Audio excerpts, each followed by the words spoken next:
Whether you're building a home from the ground up, or maybe you just got an amazing deal on a home that has huge potential, right down to selling your home and seeing what tweaks you can make to slightly bump up the total value of your house.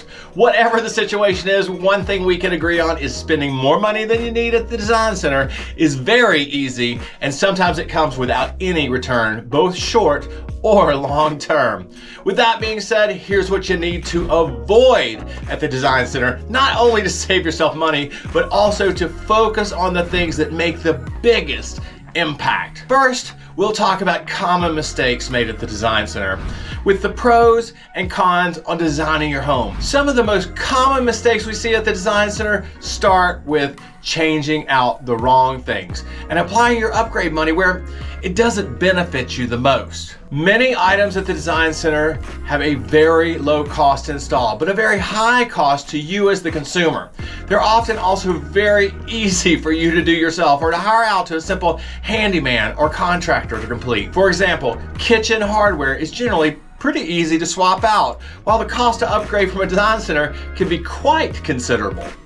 Most kitchen cabinet hardwares are easily detachable with a regular screwdriver, and you can replace those with a very simple selection at places like Home Depot, Home Expo, or Lowe's.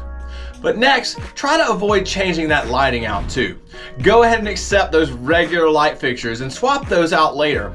There's generally a large amount of markup in light fixtures from a design center or from an electrician. After that, stay away from trying to select specific specialty paints for the walls and trim.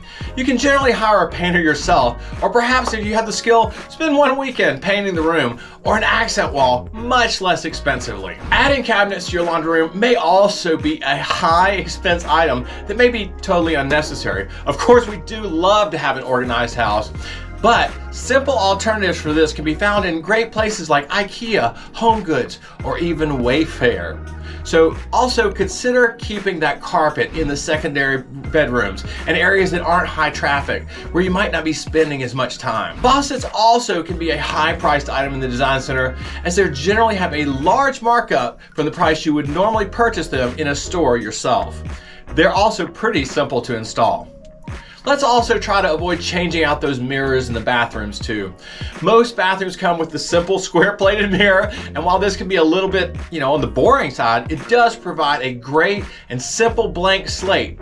And if you want to change it, they're really, really easy to remove and replace yourself. Kitchen backsplashes can also be a very high cost item in the design center, and it's something that's generally pretty simple to install yourself, or you can find a contractor that'll install those for you after the fact. Lastly, try to avoid those custom closets and shade systems from those design centers. Many companies offer lots of different kinds of custom closets and shade systems at a price that you'll find much, much lower than in your typical design center. Great alternatives for these include Costco, the Container Store, and various sources across the internet. Even something like IKEA. The best way to prepare for your design center experience is to plan. Think about your budget.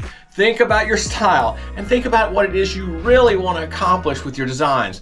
Then focus on the items that are most important and that give you the most bang for the buck. Before you start, consider what is the style that you're looking for. Perhaps visit some model homes and see what some of the latest trends are. Be sure to make a budget too, and prioritize which items are the most important ones to you. Clip photographs and keep a scrapbook of ideas, swatches, and notes. It's a good idea to create a mood board and a color palette that you like to use throughout the home. Think about the items you're choosing and read the reviews of what's available. The more detail you can put into your plan, the better you can customize your upgrades and hone in on the best things for you. Also, before you start, be sure you fully understand what is offered in the base package and what kind of credits you get towards any upgrades you might choose. The things that should be at the top of your list for upgrades and consideration are things like flooring, the tile, the kitchen cabinets, electrical wiring upgrades, structural changes, and appliances. These are things that can be done cheaper beforehand rather than later on down the road. They also require a significant amount of craftsman skill in most situations, and something you may want to avoid doing yourself. In short, the Design Center can be a fun and exciting experience that can reap tremendous rewards, but choosing the wrong things can throw you out of budget without much value. Carefully consider and plan your upgrades before you start so you can maximize the value of your purchases. Consult your realtor also. They will have ideas and recommendations for the things they've seen in the marketplace that bring tremendous value to your home. Now, in this part of the video, I'm going to tell you the things to focus on at the Design Center that'll make the greatest benefit, and the top 3 things to avoid, and setting an average budget on those right items to purchase. First, focus on the main large items that require the most skill and that would be the most difficult to change later on. Next, avoid making impulse purchases and decisions. Carefully consider the long-term value of what you're about to choose and decide when you might want to upgrade the next time, as this could significantly impact what you plan to spend. And last, be sure you're comfortable with your budget and leave some wiggle room to go over if you decide to make some changes and add-ons later on. Setting the budget should be in line with the price of the home that you're designing. Your budget can be your best friend when making those design decisions. Spending way over your budget can be a very big mistake. The Design Center can be fun, but also a costly place to be. Making sure that you're prepared and picking the right upgrades can make all the difference. As always, working with a professional in the marketplace can save you thousands, if not tens of thousands of dollars. To get the latest videos, be sure you subscribe to my channel too. You know, I get calls all the time for people moving homes, specifically around Atlanta's in-town, including Midtown, Old Fourth Ward, Buckhead, Virginia Highlands, Inman Park, West Midtown, and pretty much anywhere inside the perimeter. So reach out to me if you're looking to buy anywhere in the Atlanta in-town market, or if you'd just like to know more.